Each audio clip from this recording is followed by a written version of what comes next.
I'll just quickly introduce the next presenter. Um, yeah, so up next we have Eric Meer, the CEO of DAB.bio. So please welcome him to the stage.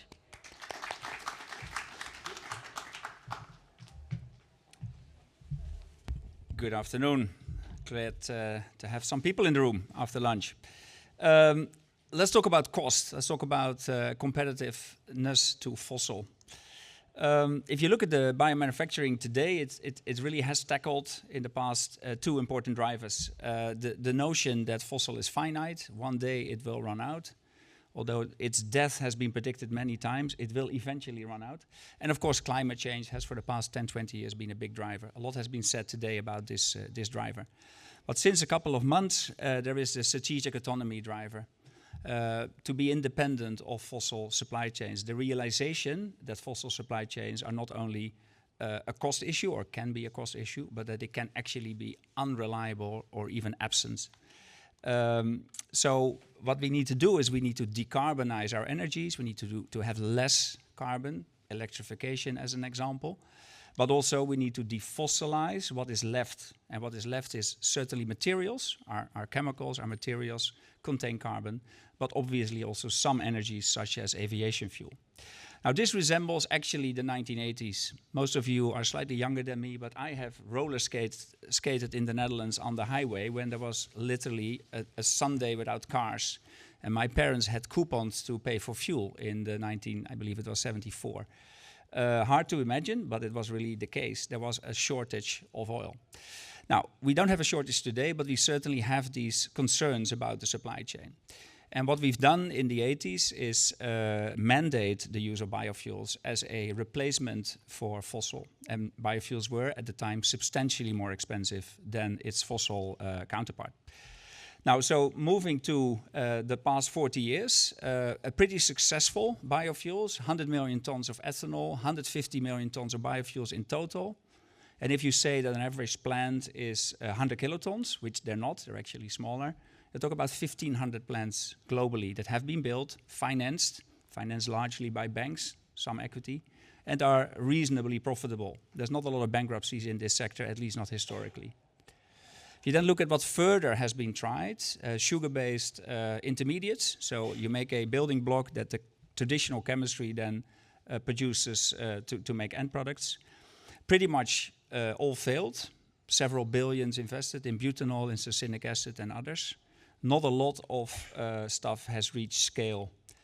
And if you look at chemical derivatives, such as the base materials for fibers, BDO, PDO, some successes, some work going on. Some people here in the room that are very happily marketing bio-based BDO. But all in all, a checkered track record. So it's all about cost. Now, if you look at the cost-volume equation, and this is a interpretation of a slide from BCG from some 2-3 years ago, you could argue that bio is competitive with fossil in the top left corner, $100 per kilo, $50 per kilo, perhaps a kiloton, perhaps 10 kiloton, but certainly not for the majority of the volume price range of our fossil-based, our carbon-based products. Low volume applications successful, large volume applications not successful. Now drilling down in these costs, if you look at fossil carbon products, they're artificially priced. It's a finite resource, it's in the ground. So if you don't like the price, you produce less. If you don't like the volume, you produce more. There's also the cost of climate change not priced in. Now the fossil price is what it is. Personally, having worked in the oil industry for 30 years, I do not expect this to change anytime soon. Bio-based carbon products, by comparison, have a number of structural disadvantages. There is a lot of water. The utilization rate of the equipment is rather low, and a number of these other things that you can read on the slide. Oxygen.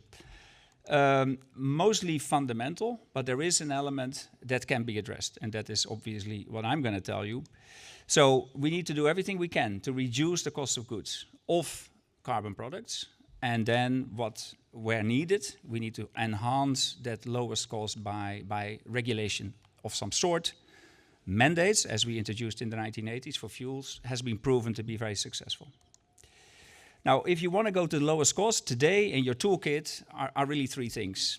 You need a perfect strain, you need the lowest cost feedstock and you need the largest scale. Now, there has been an excessive amount of focus on the strain, and with great advances. Not really in the high volume domain, but certainly in many other domains. There are fantastic strains, there is fantastic biology. Feedstock in Europe is a little bit more expensive, but great and cheap feedstock in India, in Brazil, in Thailand, and also in the Midwest US. Scale, okay, no one really built much, and what has been tried hasn't been successful. But what has really been overlooked is the process. The fermenter in 2026 looks pretty much the same as a fermenter in 1970. It is a stir tank, it is aerated, and that's about it. There has been little innovation, and there has been no intensification of the process, essentially batch processes. Now, classical approach, you start 30% of your fermenter, you feed water and carbon in it, you fill it up with product and water, and when it's full, you empty it. For 20, 30, 40 years, there have been multiple publications that say that a continuous fermentation, so better use of your steel, would significantly reduce the cost. You have a full tank, you put your carbon in, you take your product out, and you basically have far better utilization of your equipment. And this is what DAB has. We have a fast technology, that's the brand. It is a traditional fermenter, stirred, aerated, or it's a bubble column if you're into that field, with integrated at the top a separator. A separator that is based on gravity. There are no filters or membranes. There are no recycles with pumps that require a lot of electricity. It is a purely gravity-based system, and the only energy that we put in is the energy of the oxygen of the air that you blow into the fermenter. So for those of you in the chemical engineering domain, it's a gas lift loop reactor with an integrated separator. And this is now the technology that is available on the market that has a 10 to 50% cost of good reduction potential, depending on the product, the microbe, and the feedstock.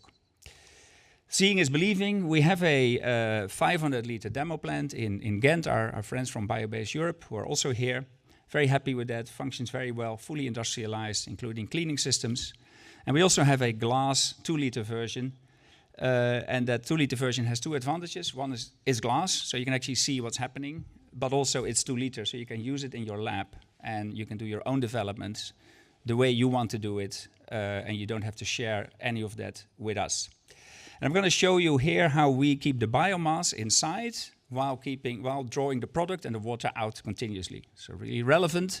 If you want to have a continuous process and you constantly wash out your biomass, you have to continue to make new biomass, and your yield is low.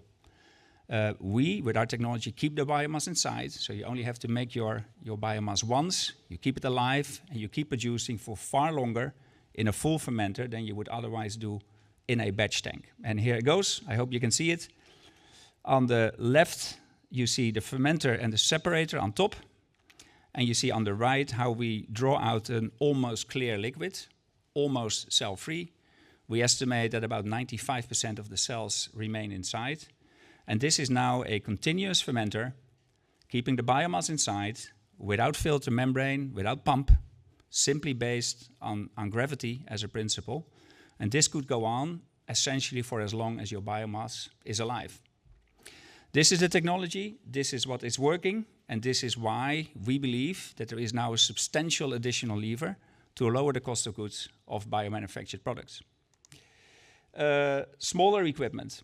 Either you need a smaller fermenter to have the same output, or importantly, typically when you build a large plant, you scale out. You have multiple fermenters rather than one big one. You need less of those fermenters, less compressors that blow the air into those fermenters. So you need smaller or less equipment, smaller footprint, and very importantly, you use less feedstock and less water, so your unit rates are better on all counts. Reduction in capex, reduction in opex, lower cost of goods.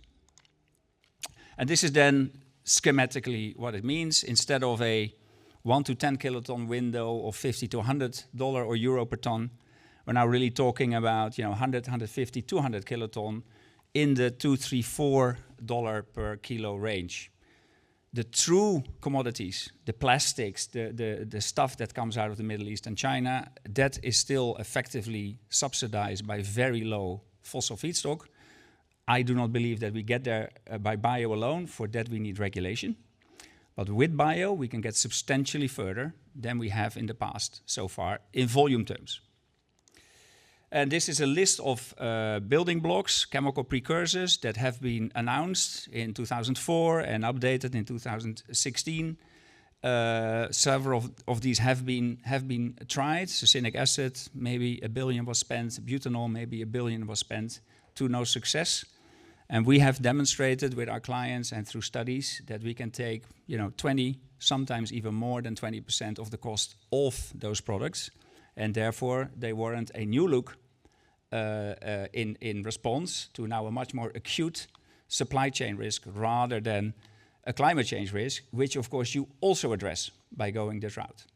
So you go for supply chain security, you get climate change mitigation for free. And this is what we do for a living. We have 3 people here at our stand. Willem-Jan is in the room and Luc is also there. I'm also available. There's Luc. And happy to speak to you after this presentation. Thank you.